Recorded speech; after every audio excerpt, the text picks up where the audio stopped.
What's going on, you guys? This is All Day One on the PS4, and I'm going to be giving you guys a Ghost Recon Breakpoint beginner's guide. So everything in this beginner's guide is going to basically teach you how everything works, even though you'll pretty much learn within the game on based off of the tutorials and just playing the game itself. I thought it'd be a pretty good idea for those of you that may have a few questions on how some stuff works, and just put it all in the video. So we're going to go ahead and get started, and let's go. What I'm going to be talking about first is going to be the gearing system in this game. So gearing system kind of works a little bit like Defiance 2050, if you've ever played Defiance 2050. It's not heavily based off RNG, actually, though. So it's going to be based off of whatever your current gear score level is. Now, I don't know if you need to have these items equipped. You could probably have them in your inventory, but I haven't tried that. All I've been doing was equipping the highest level gear score right here, and then the best weapons that I currently have. So what the way the gear system works is, like I said, it's based off of the highest level items that you have. Now, the rarity system in this is based off of your gear score as well, not your actual level. So as you can see, I'm only level 16. My field medic rank is only at level 6 out of the 10, and yeah, so you really just need to get your gear level up. And the purple, like for purple rarities, you won't be seeing purple rarities until maybe around 75 gear. You won't be seeing blues until like maybe around 40 or 30, and then you won't be seeing greens until around 10. I mean, more frequent drops is what I mean. You'll see them, but just nowhere near as frequent. And then the best way that I've been able to level up was, obviously you're gonna get gear from the missions, from stories, crates and whatnot. But another really good way is going to a shop. You can go to the shop, or you can go to a camp and shop there, and just purchasing your weapons and purchasing your gear as well. And if you have the Division SMG gun, the SMG SHD, you can, or it's MP5 SHD, you can purchase this because it gives you a flat level. It doesn't fluctuate like these two. Because with every other blueprint, they're gonna give you a range of, I think it's 2 less or 3 less and 3 high. As you can see, it's at 84 to 91, and 91 being the highest for me. But yeah, so if you can, I guess, get the blueprints, you purchase the blueprint, it'll probably be best if you keep it if it's at 1 higher, 2 higher, or 1 higher and above. Even if it's, I guess a flat number from your current gear level, then I guess that's fine if you really like that weapon.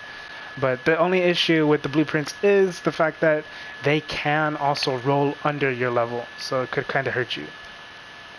And then obviously with all this, you do want to just make sure you look out every now and then to see what they're selling, because of the fact that these can be really good for you. These could potentially help you push your gear level even higher. Just like that chest piece I just purchased, it's going to give me an increase in 1. Now, I don't know if it's going to put me at 87. Nope, it did not. So I'm still currently at 86. And it's probably because of my sniper, because my sniper's at 82. Everything else is pretty high. But yeah, honestly, that's pretty much it with the gearing system on how the rarity and looting works on here. So we're going to go ahead and move on to the next. So the next thing we're going to be talking about is going to be your abilities and passives, or basically known as your skills. So obviously you have 4 different classes you could choose from at first. You can choose any of the 4 to play as, though. Now the thing is, you can only play as one at a time, though. That's why I just stuck with playing the medic, and once I complete the challenges for the medic, I'll go ahead and choose whatever else next. Now, the way you unlock your skill points is by, 1, opening up skill point crates, which you'll see on the map. It's going to be a blue marker. I mean, I don't think I can show you guys anymore if I have them. Actually, show geographical. No, that won't work. Yeah, so I can't find any. It won't matter, I guess. You're gonna see it's gonna be a blue mark basically. It's not these, but it's gonna be a blue mark that looks just like the skill point symbol, which is basically an arrow pointing up. It's gonna look just like that. So you can get it from one of those crates. You can get it from obviously your XP level. Every time you level up, you get one, and then you can also get it from story missions. And the last one you can get it from is completing challenges. So each class will have 10 different challenges or 10 different challenge ranks. So as you can see, I'm currently at rank 6 on my challenges, and there's up to 10. Not only do you get skill points for them though, you also can get vanity items and like blueprints or titles, emblems, melee weapons, and even increased stats that stay on you while you're playing as that specific class. If you're playing as a different class, you're not going to be able to make use of any of these passives that you earn. And then on the last one, on the medic one, you get a 416 scout rifle, which is pretty good. Now, each different class also utilizes a different talent or class item. So the class item on the field medic is a med kit. Whenever you drop the med kit, it's not like a healing over time effect. Whoever clicks on it, or whoever presses the boost, gets full heal. They heal all the injuries, and they also get an extra health bar, which is really nice about the med kit. And then with the assault, you're going to be able to throw a gas grenade, and it's going to be able to do damage over time to the enemies, as you can see is what it says right there.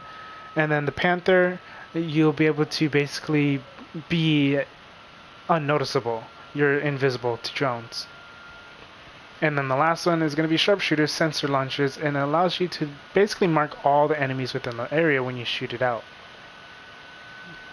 Alright, so now you have different things such as your basics, and then you have things that will increase your perk slots, which is something you definitely need. At least one of them first, because the second one requires 4 skill points. Now, if you decide to save your skill points to get this, then by all means, I would get it. Because you definitely want to get both of these perk points, or perk slots, because it's going to be put right up here. As you see, I don't have the third one unlocked because I didn't purchase it yet. But you get one automatically, and then you purchase the second one, and then you get the third one. These are going to be perks that you purchase within the skill point tree. And then you have the weapons tree. So the thing is, the ones that are perks, like active perk, I guess, are gonna, or I guess just called perks, are the ones with the backpack symbol. Now, the ones that are passives are going to not have the backpack symbols. These are your abilities. They won't have a backpack symbol on them. So these will activate no matter what. The only way you can activate your perks is if you have them equipped. And then the next thing you want to make sure you do get is the MK plus ones, because this will allow you to push your weapons even stronger. But you do have to upgrade your weapons, so you need to make sure you have the materials to upgrade them. So breaking down materials, your weapons, and your gear for those MK plus ones is going to be very useful. You have Recon tree, you have the survival, stealth, and then once you get these, the recon, survival, and stealth, they open up even more into certain builds. So you can go for an assault build, which is more like close quarters type of deal.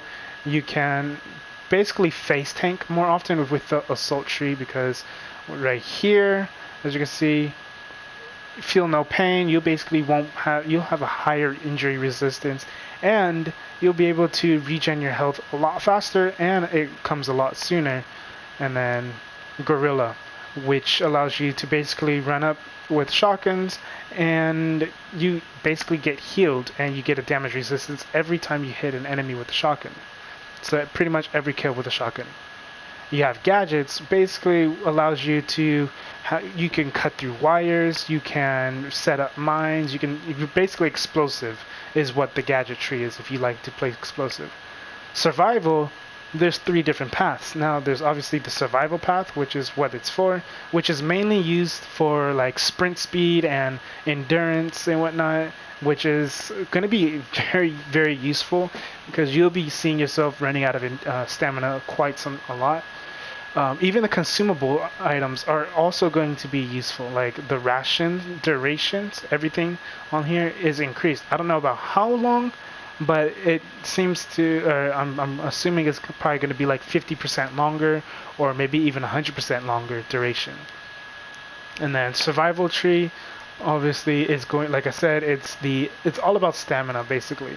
So sprint speed, or the slide control when sliding down, which honestly this is going to be really useful as well because you'll end up sliding down a lot and running out of stamina very, very, very quickly because of how much stamina it takes when you slide down, unfortunately. Stamina regen is also going to be really important. The water filter, you can get up to +2. The water canteens, which allows you to basically regen your stamina when you have a red bar, like a permanent red bar is what I just call them. So if you have a permanent red bar on the sides, just drink water, and having that extra +2 water canteens can be nice because of the fact that you don't have to go looking for a river or anything over and over and over. And then you have the rations. Now, going into tactics. So tactics are going to be really good because you can get +1 in your item capacity, and you can also, whenever your allies get a kill, you restore some of your health back. So I think that in itself is going to be really good if you're the type of person who generally does go in, who rushes, and you have someone playing a sniper. They'll be able to just pick off the enemies while you're getting healed if you're taking some damage. And then you have another specialized item carrier, which is going to be for your class item. Now keep in mind, the specialized item carriers with the item capacity are not the same thing.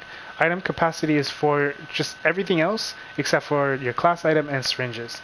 Syringes is going to be up here, and this only works for syringes. It doesn't work for anything else. Now, I think that is pretty much everything I wanted to go over. You do have economy, which basically helps you with the store items, and armory upgrade allows you to just have a higher chance of getting better quality in the store. But yeah, so also I'm going to show you guys the challenges that you can also have. So for the challenges, all you'll see, like on the field medic, the best way or the only way to actually see your challenges is just going into your inventory and scrolling up to your field medic or your assault or whatever it is you're playing as, and you'll see all these rank up challenges. And you can pin it so that way you can have it on your screen so you know what to do, what you need to do. And you don't have to necessarily do rank up challenges. You can also do ghost war challenges, which I'm assuming works the same way. If you do ghost war challenges, it ranks up your field medic. And yeah, so that's pretty much it with how the skills and skill points and everything works. So let's go ahead and move on to the next. The next thing we're going to go over is the UI on your map and your missions. So looking at this is going to be very confusing for many players because it was very confusing for myself. Something you might want to do is go to your objectives map first. When you go to the objectives map, you can see what missions you need to do and whatnot. So I'm currently doing Jay Skell, the CEO of Skelltech or whatever. And this is basically the main mission. You're gonna have unread intels. You gotta make sure you read these details or intels, and then just consult and whatnot, because I think it allows you to go on to the next part of your mission. Yeah, so now it says reach Skell Foundation head office. Just go ahead and pin it, and once you get all that said and done, so you do got to make sure you read the intels in order to move on to the next part of your mission. Otherwise, you're not going to be able to move on, and you're just going to be like, why am I not able to move on with my mission? Because this is really confusing. That's why, because you have not read your intels. And same thing with everything else. Um, you also have your battle rewards, which pretty much works the same way as any other battle rewards on any other game, except you can't purchase any of this. I mean, you can purchase all these items. I believe you can purchase these items in game, but I mean, you can earn them for free just from doing this. And I haven't done any of these, but I mean, you got 62 days to get all 49 of these done, and you get new battle passes a day. So here is all the battle passes stuff. So you have faction missions. You do the faction missions, and when you do those go towards your battle rewards, your battle reward ranking. And obviously the battle reward ranking will allow you to purchase all these new items, or I guess new items, technically free items. Now when you go to your missions, you're going to notice on the bottom of the screen, or the bottom right of the screen, of the available objectives. So when you look into certain regions of the map, it's going to tell you, oh, you have so-and-so mission here, or you got main missions here, side missions, faction missions, objectives. So what you can do is you can press triangle and you can see which ones you want to do. So if you just want to do the side missions, just click on the side mission and it'll pin it. If you just want to keep going around and getting all of these unlockables, like the attachments, weapon and collectibles, and all these, you can just go ahead and do this, and then it'll be marked on your map, so you can go and just easily go and find it. But right now we're just going to be doing a main mission. So unfortunately I can't find it. There's a main mission over here, but this main mission, oh yeah, it's right here. So, whoops. So yeah, the main mission is going to be pretty far from where I am. And there are also going to be areas that is going to say plus or 100 plus. When it says 100 plus, that doesn't mean your actual level itself, like your XP level.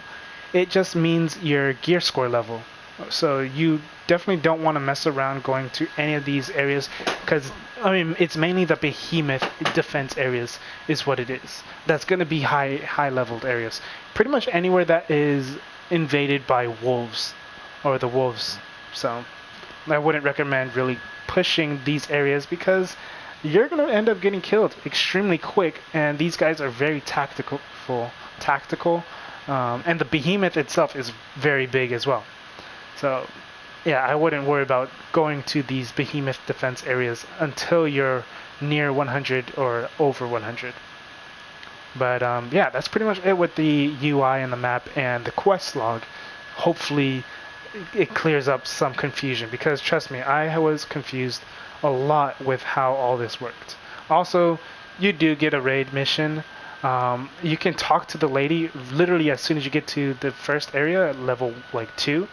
But I wouldn't worry about doing the raid until you're probably 200 plus gear score or something, or at least completed with the story.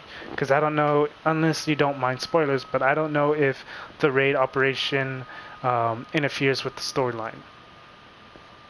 So the next one is going to be Ghost War. So Ghost War, I haven't really played this. I played it in the beta, but I haven't played it in this game yet, or the actual game.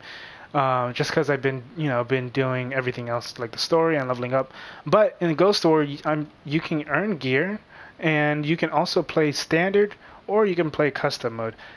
There's also mission rewards, just like the kind of like, what is it called, the battle rewards in a sense. These mission rewards, whenever you complete these, you unlock certain vanity items like the not arm patches, I'm thinking of division, just patches in general.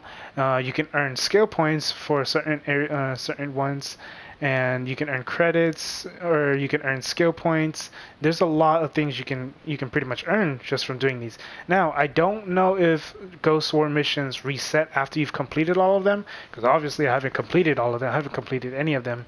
But yeah, so I'm just gonna assume they might reset. Yeah, so it says only 12 missions are available at the same time. So yeah, new ones will replace the Ghost War missions after you've completed them, or completed a certain amount, I'm assuming. But yeah, like I said, I haven't really played much of Ghost War, so that's pretty much all I know to the best of my knowledge. There is a stat screen as well, and they do, so when you go into the inventory screen, you're going to actually notice that there's a PvP and a PvE stats. But I don't know if there's really a major, there's no actual difference of your PvE and PvP stats because nothing changes for me. So if anyone can confirm if there's actual changes in your PvE and PvP stats, go ahead and just put that down in the comment section. And if you're more into PvP and you know a lot more about the Ghost War, just put that down in the comments as well, because I honestly don't know a whole lot about it other than the fact that there are missions that you can just look at, and if you want to unlock certain things, you can just go ahead and do that, and you'll be able to get, you'll be able to unlock them, just like the face paints and those skill points. I mean, you can earn a lot of skill points, actually. This is probably going to be an easier way of unlocking skill points, honestly. Yeah, so that's pretty much it with the Ghost War, and on to the next. So another neat feature that I was actually talking about earlier was the camps. So they're not necessarily called camps, but I just call them camps because it's just easier to call them. But you're going to see the smoke. So you're going to see smoke there. So anywhere you see a smoke is where you want to go. Oh, and you need to actually go into prone camo when you see this drone flying in the sky, because if you don't go into prone camo, make sure you do go into some type of dirt or whatever, and then prone camo, because that drone that just flew right by is gonna, if it spots you, it's gonna call in all the wolves, or a decent amount of wolves to come and hunt for you. But anyways, the smoke is gonna actually be one of the campsites. So there's one over here, I believe.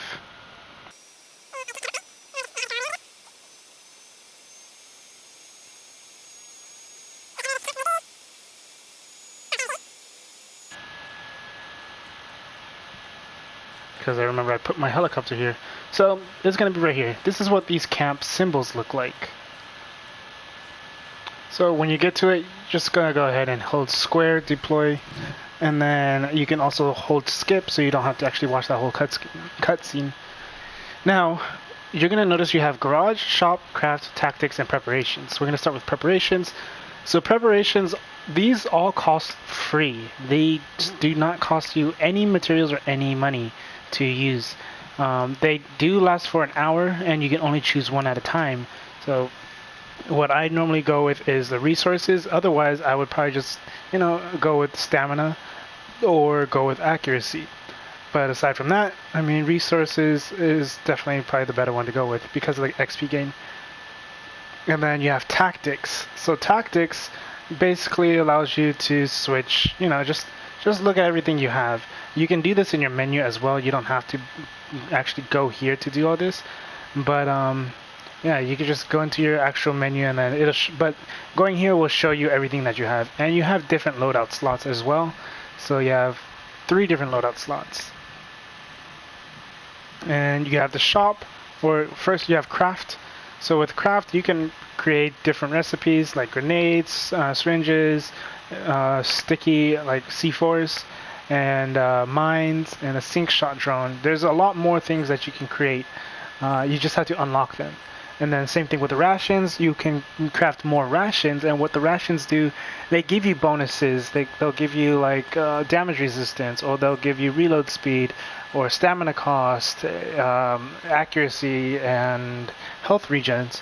So it'll give you a lot of different things that will definitely help you later on. I haven't really used any of my rations yet, but I'm just saving it for when I do actually need to use it.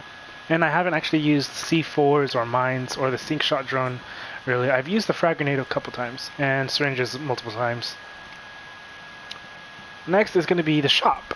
So shop is basically everything that Maria does. So you don't need to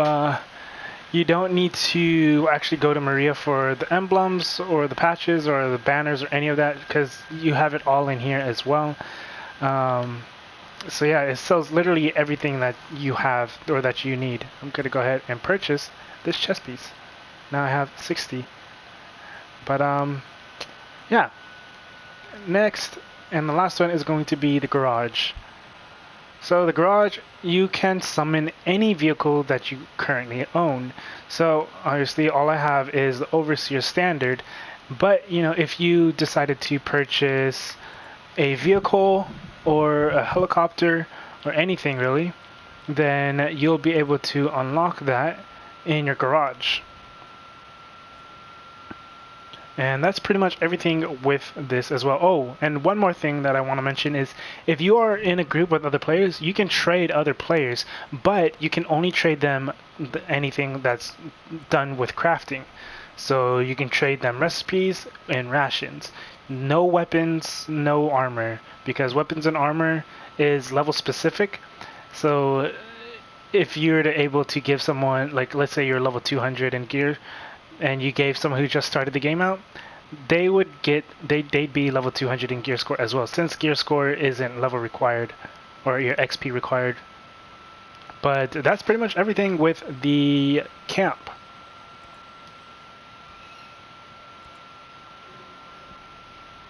So something I should have probably also gone over with the gearing is the crafting system or upgrading your gear. So when you go into when you look at your weapons, you're gonna notice it says edit in gunsmith, and you're gonna have all these different blue marks here. So I wouldn't worry about upgrading your weapon unless you have a lot of weapon parts and whatnot. But yeah, you just upgrade your weapon here by you can put the weapon rails, under barrel rails, different sights, different muzzles, different magazines. And then you'll also have different passives, but the only way you can have different passives is by upgrading the MK. So you have to unlock the MK1, or MK2 and MK3 in your skill points tree. And when you do, that will allow you to push the upgrade even more. But you have to actually upgrade all 8 first in order to move on to the next MK. And when you get to MK2, you unlock the second passive. If you unlock MK3, you unlock the third passive. Now, if you don't have MK3 on your skill points, you won't be able to actually utilize that passive. As you can see, it's fully white out, and then it's white with black lines as well because I don't have MK3 unlocked. But yeah, that's pretty much it with the upgrading your gear and whatnot. Now, I don't know anything about this set because it doesn't actually give you the option to upgrade any of your gear other than dismantling it. So what I've been doing, I've just been dismantling the gear. You can sell it as well if you really need credits, but like I said, I've just been dismantling them just so I can stock up on materials, just in case I do end up finding out what I'm supposed to technically do with all these extra gear parts and whatnot. But yeah, so I'm gonna go ahead and move on to the next part, which is going to be the last part. Question: why you should always go to these question marks on the map. So if you see on the bottom right corner of my map, there is a question mark right under me, and the reason why is because generally question marks will always have a chest there, and chests would normally allow you to have either extra credits like 500 to like 2500 credits available there, and also you can purchase, or you could also get gear from it. So I'm just gonna go ahead and run to this chest over here. Also, picking up materials and resources and whatnot also gives you XP.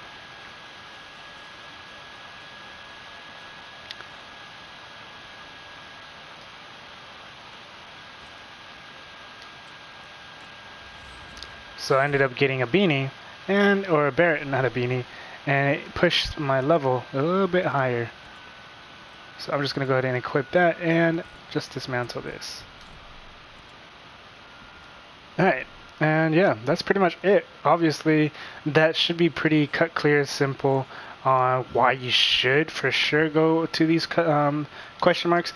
I personally have been avoiding them because of the fact that I thought they were a bunch of side missions that I would need to go and do, because I prefer doing my main mission first over side missions, but they're not. So they are just you definitely want to go to these if you want to get gear, if you want to get credits, and sometimes you can even find blueprints, tips, and whatnot, just like what I found here. It'll definitely help out, especially if you're trying to go find that certain weapon that you want to be able to craft. But that's pretty much it with this video. I know I'm not really showing you guys much like gameplay of, I guess, me doing any type of combat, because that's not what this video is basically about. It's not about me doing any combat type of stuff. I will do a gameplay video later on of, like, you know, just certain tactics and stuff that you could potentially do to make the game a little bit easier for yourself or more enjoyable. But that's pretty much it with this video. If it helped you out, go ahead and leave a like, comment, subscribe. If you have any questions or concerns, let me know down in the comment section as well, and I'll try my best to answer them to the best of my ability. Hopefully this beginner's guide is pretty in-depth for you guys. But yeah, this is all Danny Day 1 on the PS4. Have a good day, good night, and peace.